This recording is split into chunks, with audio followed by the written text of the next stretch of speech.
आज आपण कच्च्या बटाट्यापासून मस्त असा एक कुरकुरीत खमंग नाश्त्याचा प्रकार बनवतोय। किती कुरकुरीत झालेला आहे तुम्ही पाहू शकता। आवाजावरून लक्षात आलं असेल तर लगेच बनवायला सुरुवात करूया। सर्वात आधी आपल्याला बटाटे किसून घ्यायचेत। तर इथे मी 2 बटाटे घेऊन त्याचं साल काढून घेतले। किसणीची जी मधली बाजू असते त्यानेच किसून घ्यायचंय, फार मोठंही नाही ठेवायचं आणि फार बारीकही किसून नाही घ्यायचं। तर आता इथे मी अशा पद्धतीने हे दोन्ही बटाटे किसून घेतलेत। यामध्ये पाणी घालूया। सुरुवातीचं पाणी आपल्याला काढून टाकायचंय। तर मी इथे पाणी काढून टाकलंय। आता वरून स्वच्छ पाणी घालूया आणि हा बटाट्याचा किस असाच पाण्यात भिजवत ठेवायचा आहे, म्हणजे काळा पडत नाही। सुरुवातीला कढईमध्ये आपण 2 कप पाणी घालूया आणि आता या पाण्याला चांगली उकळी काढायची आहे। 1 चमचा यामध्ये तेल घालूया, अर्धा चमचा मीठ घालायचं आहे आणि एक छान उकळी काढायची आहे।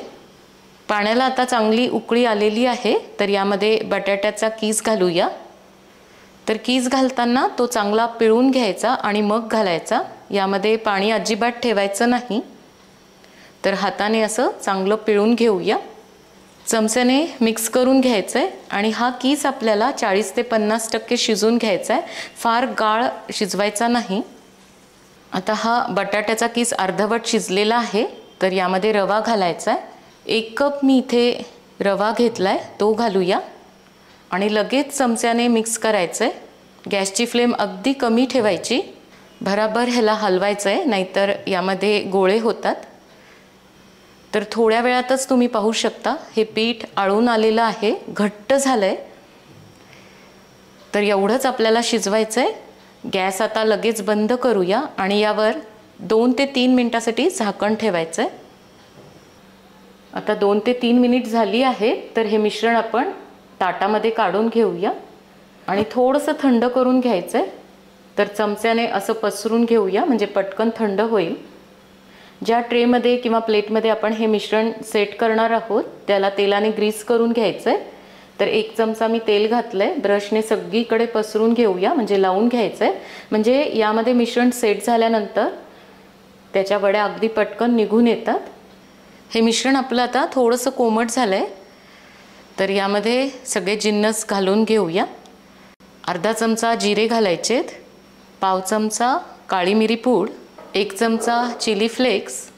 हे नसतील तर तुम्ही 2 हिरव्या मिरच्या बारीक कट करून घातल्या तरी चालेल। 1 मोठा चमचा तीळ घातले आहेत। आता हे सगळं हाताने मिक्स करून घेऊया। तर याला व्यवस्थित एकत्र करून घ्यायचं आहे आणि छान मळायचं आहे, म्हणजे सगळे जिन्नस व्यवस्थित एकत्र होतात। तर आता इथे मी हे सगळं मिक्स करून घेतलंय। शेवटी थोडंसं तेल घालायचं आहे, म्हणजे याचा चिकटपणा कमी होतो। तर मी हाताला तेल लावून घेतले। छान असा याचा गोळा तयार झालेला आहे। तर आता हा आपण जो ट्रे तेलाने ग्रीस करून ठेवला होता त्यामध्ये घालायचा आहे आणि पसरून घ्यायचं आहे। एखाद्या पेल्याने किंवा बाटीने एकसारखं करून घ्यायचं आणि आता थंड होईपर्यंत थांबायचं आहे। आता हे छान सेट झालं आहे आणि थंड पण झालंय। तर आधी सुरीने कडा सैल करून घेऊया। तर सुरीला मी थोडंसं तेल लावून घेतलंय, मधून कट करून घ्यायचं, म्हणजे आपल्याला एकसारख्या वड्या मिळतात। तर आधी चौकोनी आकारात मी कट करून घेतलंय, नंतर त्याच्यामधून असं कट करायचं, म्हणजे ट्रायंगल शेपमध्ये हे तयार होतात आणि दिसायलाही एकदम छान दिसतात आणि खायलाही सोपे जातात। तर आता इथे कट करून झालेलं आहे। उलटण्याने हलक्या हाताने काढून घ्यायचं आहे। तर एकदम मस्त अशी ही वडी निघाली आहे, दिसायला एकदम सुंदर दिसतायत। आता लगेच तळून घ्यायचे। तेल चांगलं गरम करून घ्यायचं आणि मग यामध्ये सोडायचे। तर आता छान तेल गरम झालेलं आहे। सुरुवातीला मी 3च सोडतीये। गॅसची फ्लेम मीडियमवर ठेवायची आणि हे तळून घ्यायचे आणि थोड्या वेळ तेलामध्ये टाकल्यानंतर अजिबात याला हात लावायचा नाही। थोडेसे सेट झाल्यानंतर पलटून घ्यायचे। तर आता थोडे सेट झालेले आहेत, पलटून घेऊया। जसं जसं आपण तळत जाऊ तसा याला रंग येत जातो। उलटसुलट करून छान सोनेरी रंगावर तळून घ्यायचे. तर आता पहिली बॅच आपली तळून झालेली आहे, काढून घेऊया. तेल व्यवस्थित निथळून घ्यायचं आणि काढून घ्यायचे. तर सुरेख असा याला रंग आलाय आणि आणखी बाहेर काढल्यानंतर ते थोडेसे डार्क होतात, तर आत्ताच काढून घ्यायचे. आता दुसऱ्या बॅचमध्ये पण मी 3 सोडलेत. तर जेवढे तुमच्या कढईत बसतील तेवढे सोडायचे. हे पण थोडेसे सेट झाल्यानंतर पलटून घ्यायचे आणि उलटसुलट करून सोनेरी रंगावर तळून घ्यायचे. हवं तर तुम्ही याला आणखी मधून कट करून तसे छोटे छोटे पण तळून घेऊ शकता. मी थोडेसे मोठेच ठेवले आहेत. तर इथे आपली आता दुसरी बॅच पण तळून झाली आहे. अशाच पद्धतीने सगळे तळून घ्यायचे. यासोबत खाण्यासाठी आता आपण झटपट चटणी बनवूया. तर मुठभर कोथिंबीर मी धुवून घेतली आहे. 15 ते 20 पुदिन्याची पानं घालायची आहेत. 3 ते 4 हिरव्या मिरच्या आणि 4 ते 5 लसणाच्या पाकळ्या घेतल्या आहेत. 2 टेबलस्पून शेव घालायची आहे. तर तुम्ही याऐवजी शेंगदाणे, डाळवं काहीही घालू शकता किंवा खोबरं घातलं तरी चालेल. चवीनुसार साधं मीठ आणि थोडंसं काळं मीठ पण घालायचं आहे. यामुळे चटणीला खूप छान टेस्ट येते. 1 टेबलस्पून मी दही घातलं आहे आणि आता गरजेप्रमाणे पाणी घालून याला फिरवून घ्यायचं आहे. तर मस्त अशी आपली चटपटीत चटणीसुद्धा आता तयार आहे. बाउलमध्ये काढून घेऊया. तर हे असे ट्रायंगल्स खायला एकदम कुरकुरीत लागतात आणि मुलांना नक्कीच आवडतील. मुलांनाच काय, मोठ्यांनासुद्धा आवडतील याची मला खात्री आहे. मधल्या भुकेसाठी किंवा नाश्त्यासाठी अगदी एखादी छोटी पार्टी असेल तर तुम्ही हे कट करून फ्रीजमध्ये ठेवू शकता. अगदी 4 ते 5 दिवस हे डब्यात घालून ठेवले तर फ्रीजमध्ये छान राहतात आणि वेळेवर मग पटकन तळून घेता येतात. बऱ्याच वेळेस आपल्याकडे भात शिल्लक राहतो, तर त्या भाताचा फोडणीचा भात आपण नेहमीच बनवतो. पण आज आपण मस्त असं या शिल्लक भातापासून खमंग खुसखुशीत थालीपीठ बनवतोय. तर इथे मी आता शिल्लक राहिलेला 1 कप भात घेतला आहे. परातीमध्ये घालूया. हाताने थोडंसं दाबून घ्यायचं आणि नंतर आता अर्ध्या कपाला थोडंसं कमी मी गव्हाचं पीठ घातलं आहे. 1 मोठा चमचाभर बेसन घालायचं आहे. 1 मध्यम आकाराचा कांदा बारीक चिरून घेतला आहे, तो घालूया. 2 हिरव्या मिरच्या बारीक चिरून घेतल्या होत्या. भरपूर कोथिंबीर घालायची आहे. अर्धा चमचा ओवा, 1 चमचा धणेजिरे पूड, 1 चमचा लाल तिखट, पाव चमचा हळद, चवीनुसार मीठ घालायचं आहे. 1 चमचा तीळ घालूया. 2 चिमूट हिंग घालायचं आहे आणि हे सगळं आता आधी हाताने मिक्स करून घ्यायचं आहे आणि मग लागेल तसं पाणी घालूया. तर इथे मी 1 कप पाणी घेतलं आहे, जसं लागेल तसं घालायचं आहे. तर पाणी घालून इथे मी हे पीठ भिजवून घेतलं आहे. साधारण अर्धा कपापेक्षा थोडंसं कमी मला पाणी लागलेलं आहे. तर लगेच आता ह्याचे थालीपीठ थापून घ्यायचेत. इथे मी आता पोळपाटावर 1 रुमाल ओला करून घेतला आहे. तर मी हा थालीपीठासाठीच नेहमी ठेवते. खाली त्याला पाणी लावून घ्यायचं आहे आणि 1 गोळा घेऊन आता थापून घेऊया. तर हाताला हवं तर थोडंसं पाणी लावून घ्यायचं म्हणजे बोटांना आणि कडेकडेने हे थालीपीठ थापून घ्यायचं. तर मी थोडे छोटेच थालीपीठ बनवते आहे. तुम्हाला जसे पाहिजे त्या आकारात तुम्ही बनवू शकता. शेवटी छिद्र करून घेऊया म्हणजे थालीपीठ कच्चं राहत नाही, आतपर्यंत छान शिजतं. तवा छान गरम झाला की त्यामध्ये तेल घालायचं आणि हे तयार केलेलं थालीपीठ अलगद हाताने यामध्ये टाकायचं. वरचा कपडा ओढून घ्यायचा आणि आता गॅसची फ्लेम मीडियम करून यावर झाकण ठेवूया आणि खालच्या बाजूने छान भाजून घ्यायचं आहे. तर आता साधारण 2 ते 3 मिनिट झाली आहेत. झाकण काढून पाहूया. तर वरून कोरडं झालं आहे, पलटून घ्यायचं आहे. तर मस्त असं खालून भाजल्या गेलं आहे, सुरेख रंग आला आहे. आता दुसऱ्या बाजूने पण झाकण न ठेवता भाजून घेऊया. दोन्ही बाजूने उलटसुलट करून चांगलं भाजून घ्यायचं आहे. तर आता एकदम छान हे भाजल्या गेलं आहे, मस्त असं खरपूस दिसतंय. काढून घेऊया. तर अशी गरमागरम थालीपीठं खायला एकदम मस्त लागतात. आणखी 1 थालीपीठ बनवून घेऊया. तर खाली आधी रुमालाला थोडंसं पाणी लावून घ्यायचं गोळा घ्यायचा, तो यावर ठेवून बोटाच्या साहाय्याने थापून घ्यायचं. मध्ये छिद्र करून घेऊया. आता हे पण अलगद हाताने तव्यावर घालायचं आहे. तव्याला मी तेल आधीच लावून घेतलं होतं. गॅस मीडियमवर करायचा आणि झाकण ठेवून हे पण भाजून घेऊया. तर आता साधारण 3 ते 4 मिनिट झाली आहेत. खालून व्यवस्थित भाजल्या गेलंय. छान असं खरपूस दिसतंय. तर आपलं दुसरं थालीपीठसुद्धा इथे भाजून झालेलं आहे. आपण घेतलेल्या साहित्यामध्ये साधारण मी केले तसे 3 थालीपीठं तयार झाली आहेत. आंब्याच्या लोणच्यासोबत किंवा नुसत्या दह्यासोबत खायलासुद्धा अप्रतिम लागतात. गरमागरम चवीला अतिशय खरपूस लागणारे गाकर बनवतोय. तर याला बरेच जण पानगासुद्धा म्हणतात. बऱ्याच वेळेस आपल्याला स्वयंपाक करायचा कंटाळा येतो, तर अशा वेळेस हे पटकन बनवता येतात आणि नुसत्या शेंगदाण्याच्या चटणीसोबत किंवा लोणच्यासोबत खायलासुद्धा खूप छान लागतात. 2 दिवस टिकत असल्यामुळे तुम्ही प्रवासात सुद्धा घेऊन जाऊ शकता. तर लगेच आता हे गाकर कसे बनवायचे ते आपण पाहूया. गाकर करण्यासाठी इथे मी 1.5 कप गव्हाचं पीठ घेतलं आहे. तर माझं हे पीठ थोडंसं जाडसर आहे, कारण मी गाकर नेहमीच बनवत असल्यामुळे थोडंसं जाडसर पीठ दळून आणते. पण तुमच्याकडे असं पीठ नसेल तर 1.5 कप गव्हाच्या पिठासाठी 2 चमचे बारीक रवा घालायचा. म्हणजे मग हे गाकर खायला अतिशय खमंग खरपूस लागतात, गच्च होत नाहीत. आता यामध्ये अर्धा चमचा मीठ घालायचं आहे आणि अर्धा चमचा मी ओवा घेतला आहे, तो हातावर चोळून घालूया. कोरडे जिन्नस आधी सगळे एकत्र करून घ्यायचे आणि मग यामध्ये 2 चमचे तेल घालायचे. तर तेल मी गरम करून घेतलेलं नाही, नॉर्मल टेम्परेचरवरचंच तेल घालायचं आहे. आणि सगळ्या पिठाला आता हे चांगलं चोळून घेऊया. व्यवस्थित मिक्स करून घेतल्यानंतर आता दूध घालून पीठ भिजवून घ्यायचं आहे. तर इथे मी दूध थोडंसं कोमट करून घेतलं आहे.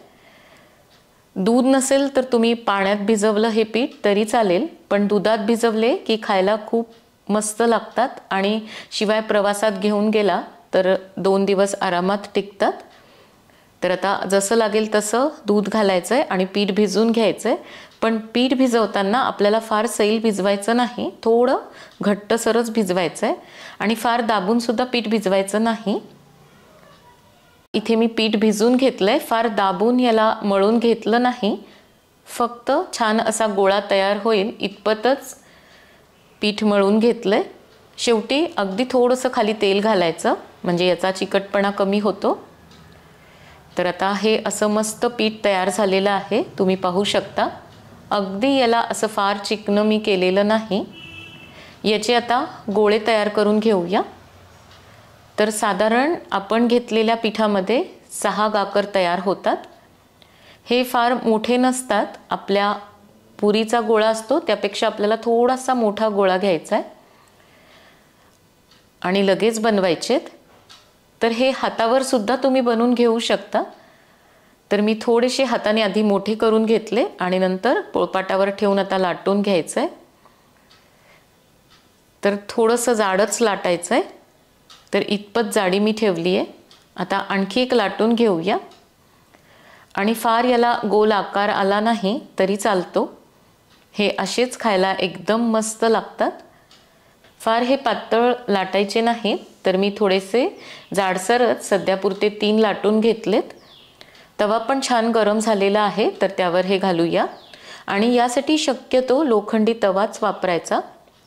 पूर्वीच्या काळी हे चुलीवर किंवा कोळस्यावर बनवले जायचे. माझी आईसुद्धा लहानपणी हे कोळस्यावरच बनवायची. त्याची चव काही वेगळीच लागते. पण आता आपण घरी बनवतोय तर लोखंडी तवाच वापरायचा. खालून थोडेसे भाजल्या गेले की मग पलटून घ्यायचेत. बाटीसाठी हा खूप छान पर्याय आहे. आमच्या घरी बऱ्याच वेळेस आम्हाला बाटी खाण्याची इच्छा झाली की आम्ही असे गाकर बनवतो. पटकन तयार होतात आणि खायलासुद्धा अतिशय छान लागतात. तर आता हे दुसऱ्या बाजूने पण भाजून झालेले आहेत. तवा गॅसवरून काढून घ्यायचा आहे आणि गॅसवर घालून भाजून घेऊया. तर दोन्ही बाजूने उलटसुलट करून याला भाजून घ्यायचं आहे. तर मस्त असा हा गाकर फुगला आहे. आणि व्यवस्थित खरपूस भाजल्या गेलाय। तर अशाच पद्धतीने आता सगळे गाकर भाजून घ्यायचेत। तुम्हाला जर हे गॅसवर भाजायचे नसतील तर एखादी जाळी ठेवायची आणि त्यावर घालून हे भाजून घ्यायचे। तर आता तिन्ही गाकर मी इथे भाजून घेतलेत आणि मस्त टम्म फुगलेले आहेत। गॅसवरून काढल्यानंतर हाताने थोडं असं करून घ्यायचं म्हणजे आतली वाफ निघून जाते। तर छान असा पापुद्रा दिसतोय। वरून मस्त साजूक तूप लावायचं आणि गरमागरम खायचे। शेंगदाण्याची चटणी, खोबऱ्याची चटणी किंवा आंब्याच्या लोणच्यासोबत खाता येतात किंवा यावर साजूक तूप लावायचं आणि वरून पिठी साखर घालायची। आज आपण खमंग जाळीदार असे काकडीचे धिरडे बनवतोय किंवा याला आपण काकडीचं घावण सुद्धा म्हणू शकतो।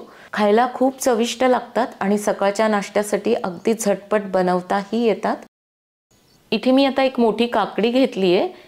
याला साईडने आधी कट करून घ्यायचं आणि थोडीशी काकडी खाऊन बघायची कारण बऱ्याच वेळेस काकडी कडू असते। तर आता मी ही खाऊन बघितली आहे, अजिबात कडू नाही आहे। सुरीने कट करून घेऊया। तर मी इथे कट करून घेतेय, तुम्ही हवं तर किसून सुद्धा घेऊ शकता। आणि ही काकडी आपल्याला सालासहितच कट करायची आहे। तर बारीक मोठ्या कशाही फोडी केल्या तरी चालेल। तर आता अशा पद्धतीने ही काकडी मी इथे कट करून घेतली आहे। मिक्सरच्या भांड्यात घालूया आणि भरपूर कोथिंबीर घालायची आहे। तर कोथिंबीर पण मी इथे धुवून घेतली आहे आणि थोड्या काड्या राहिल्या तरी काहीच हरकत नाही। कोथिंबीर भरपूर घातली म्हणजे याला रंग खूप छान येतो। 2 ते 3 हिरव्या मिरच्या हाताने तोडून घातल्या आहेत। हे सगळं आता मिक्सरमधून पाणी न घालताच वाटून घेऊया। तर हे असं वाटण आता तयार झालंय। यामध्ये 1 कप रवा घालायचा आहे। तर रवा तुम्ही बारीक जाड कुठलाही घेतला तरी चालतो कारण याला आपण मिक्सरमधून फिरून घेणार आहोत। आता 1 कप रव्यासाठी सुरुवातीला मी 2 कप पाणी घातलंय। जसं लागेल तसं पाणी घालायचंय। तर हे असं पीठ आता तयार झालंय, एका भांड्यात काढून घ्यायचंय। तर याची कन्सिस्टन्सी तुम्हाला दाखवते, अशी आहे। तर सध्या अशीच ठेवायची आहे। गरज पडली तर नंतर पाण्याचा वापर करायचा। चवीप्रमाणे यामध्ये मीठ घालूया आणि हे असंच आता 5 मिनिट बाजूला ठेवायचं आहे कारण यामध्ये आपण रवा घातलाय। 5 मिनिट बाजूला ठेवलं म्हणजे रवा छान फुलून येतो। आणि रव्याच्या ऐवजी इथे तुम्ही तांदळाच्या पिठाचा सुद्धा वापर करू शकता, पण तांदळाचं पीठ बऱ्याच जणांच्या घरात उपलब्ध नसतं, त्यामुळे मी आज रव्याचेच हे धिरडे बनवलेत। आता 5 ते 10 मिनिट झाली आहेत। शेवटी यामध्ये पाव चमचा सोडा घालायचा आहे। सोडा घालून हे छान फेटून घेऊया आणि लगेच याचे आता धिरडे बनवायचेत। तवा चांगला कडकडीत गरम करून घ्यायचा। तवा छान गरम असला म्हणजे हे धिरडे तव्याला चिकटत नाहीत। खाली तेल लावून घ्यायचं आणि मग पीठ त्यावर सोडायचं आणि पीठ सोडताना गॅसची फ्लेम कमी ठेवायची। आता मी हे थोडंसं जाडच ठेवलं आहे। नरम धिरडे हवे असतील तर थोडंसं जाड ठेवायचं। आता वरून कोरडं झालं आहे तर तेल लावूया। तेलाचा वापर सुद्धा तुम्हाला गरजेप्रमाणे करता येईल। पलटून घ्यायचंय। तर छान असं भाजल्या गेलंय। आता दुसऱ्या बाजूने पण व्यवस्थित भाजून घेऊया आणि दोन्ही बाजूने चांगलं भाजून झालं की मग काढून घ्यायचंय। डोस्याप्रमाणे तुम्हाला अगदी मस्त कुरकुरीत हवे असतील तर पीठ पातळ करून घ्यायचं। तर मी आता यामध्ये थोडंसं पाणी घातलंय। छान मिक्स करून घ्यायचं आणि मग तव्यावर सोडायचं। तर तुम्ही हे पीठ टाकल्याबरोबर पाहू शकता एकदम याला जाळी पडायला सुरुवात झाली आहे। पीठ जितकं पातळ असेल तितकी याला जाळी छान पडते। तवा कडकडीत गरम असावा आणि पीठ पातळ पाहिजे म्हणजे मग धिरडे जाळीदार आणि छान कुरकुरीत तयार होतात। गॅसची फ्लेम मीडियम टू हायच्या मध्ये ठेवायची आणि व्यवस्थित खालच्या बाजूने भाजून घ्यायचं। वरून कोरडं झालं की मग पलटून घ्यायचंय। दोन्ही बाजूने आता हे छान असं भाजून झालेलं आहे। याला जाळी पण चांगली पडली आहे म्हणजे पहिलेपेक्षा चांगली जास्त पडलेली आहे। तर आता काढून घेऊया। गरमागरम असे धिरडे खोबऱ्याची चटणी, शेंगदाण्याची चटणी सोबत खायला एकदम मस्त लागतात. आणि चटणी करायला जमलंच नाही तर टोमॅटो सॉस सोबत सुद्धा तुम्ही मुलांना खायला देऊ शकता. आपण भरपूर कोथिंबीर घातली आहे त्यामुळे याला रंग पण खूप सुरेख आलाय. तर अवश्य बनवून पहा. आणि व्हिडिओ आवडला तर लाईक, शेअर आणि कमेंट करायला अजिबात विसरू नका. पुन्हा भेटणार आहोत एका नवीन रेसिपीसोबत पुढच्या व्हिडिओमध्ये. तोपर्यंत मस्त खा आणि मस्त रहा.